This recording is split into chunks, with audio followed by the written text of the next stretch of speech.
Bunlar təbii ki, ölkəmizdə son dövrlər çox populyardır. Amma yenə də biz dərinə gedəndə əslində fikir verməliyik ki, keyfiyyət göstəricisi təmin olunur. Çünki bilirsiniz, burada mövzu diyet sözüdür. Əgər bu xidmətin başında diyeta sözü durursa, diyeta nədir? Yəni insanları sağlam tərkib qidalarla qidalandırmaq və eyni zamanda əgər arıqlamaq istəyən insanlar varsa, arıqlamasına nail olmaq və yaxud olur ki, biz mütəxəssis olaraq yazılıb arıq insanı kökəlmək istəyir. Onda diyet getməyə müraciət etmək hüququ və ixtiyarı vardır. Lakin tələb olunan məhz doğrudan da keyfiyyətli qidaların orada olmasıdır. Nəyə diqqət etmək istəyir? Məsələn, daha çox smoothie deyirlər. Bu biraz trenddir. İnsanlar bunun əslində nə qədər tərkib olaraq bizim sağlamlığımıza xidmət edir, yoxsa əksinə sadəcə bu şovdur deyə anlaya bilməzlər. Ona görə mən bir mütəxəssis olaraq düşünürəm, vəzifə borcumdur ki, bunu izah edim.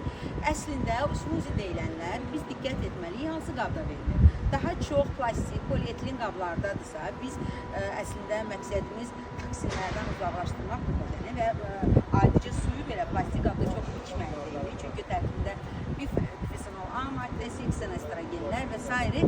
bunlar zaten ekstra bir toksin gücüdür. Lakin bu smoothie adlanan içəcəklərdə bir də nəzər salsaq, əslində smoothie dediklərimiz nədir? Tərəvəzin suyudur, meyvənin suyudur və yaxud mətli deyək şərbətidir və s.